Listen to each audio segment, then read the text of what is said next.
Doctor Zakir Naik. ওই লোকটার নাম আমার মনে আসলেই আমার কলজা থেকে খালি দোয়া আসে, মনে হয় মুসলিম মিল্লাতের জন্য আল্লাহর নিয়ামত। আল্লাহ তার হায়াত দারাজ করো, তার আরো তার চিন্তা, তার মেধা, তার প্রজ্ঞা আরো বাড়িয়ে দাও।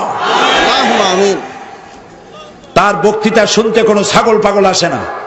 তার বক্তৃতা যারা শুনতে আসে মাল্টি ন্যাশনাল পিপল, তার বক্তৃতা শুনতে আসে হাইলি এডুকেটেড পারসন।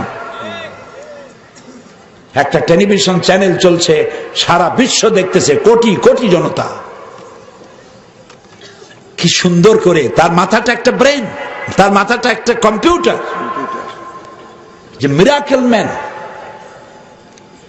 তাকে প্রশ্ন করা হয়েছে, এক মহিলা প্রশ্ন করছে, আচ্ছা ডক্টর জাকির নায়েক, আপনি তো বলেন দুনিয়ার সব মুসলমান ভাই ভাই, সমস্ত মানুষ আমরা সবাই ভাই ভাই মিলেমিশে থাকি। আপনি খুব ভালো বলেন, সুন্দর বলেন, আপনার কথা শুনতে ইচ্ছে করে। ইসলাম যদি এত উদার হয়, তাহলে আপনাদের মক্কা মদিনায় শুধু আপনারাই যাবেন, আমরা হিন্দুরা বৌদ্ধরা যেতে পারবো না কেন? আমার নিজে এই অনুষ্ঠানটা দেখলাম, প্রশ্নটা শুনে আমি নিজেও চিন্তা করলাম, আমার কাছেও জবাব আছে, কিন্তু উনি কি জবাব দেয় এটা শোনা দরকার। প্রশ্নটা একটু কঠিন না? আপনার মক্কা মদিনা, আপনি এত উদার, এত ভালোবাসা সারা মানুষের জন্য, আপনার মক্কা মদিনা খালি আপনি যাবেন আর কেউ যাইতে পারবে না, এটা কেমন কথা? উনি জবাবে বললেন, বোন আপনার বাড়ি কই?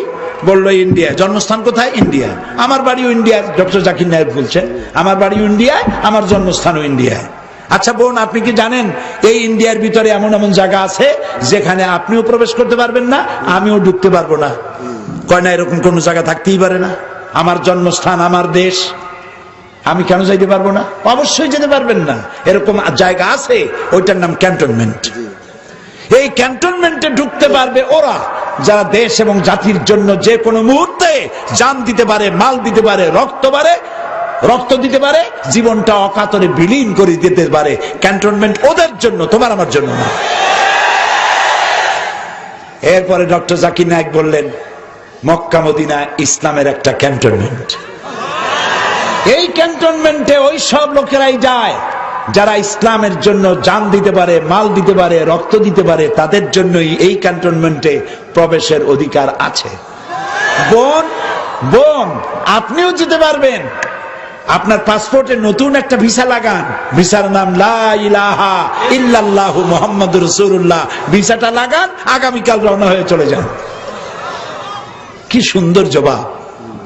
তার বক্তৃতায় কোনো উত্তাপ নাই, গর্জন নাই, হুঙ্কার নাই, মারামারি নাই, মানুষ শুনছে।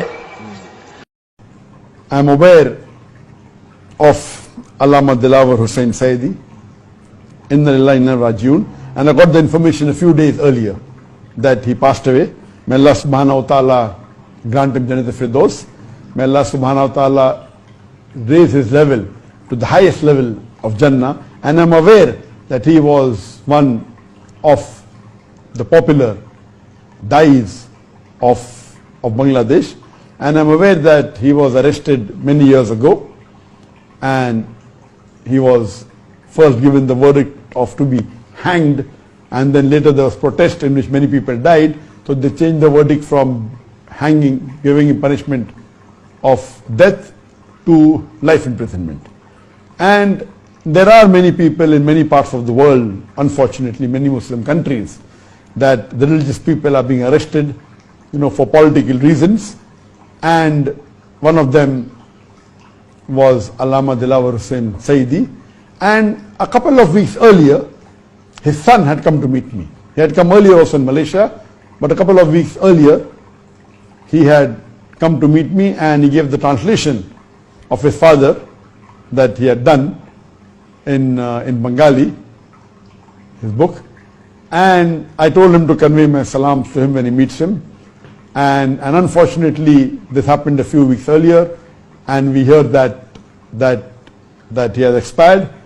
And it's happening that now we see that there are many of the great du'ats and great scholars, they're passing away, and it's a loss to the Muslim Ummah. And we know that he had done great work in spreading the message of Allah subhanahu wa ta'ala.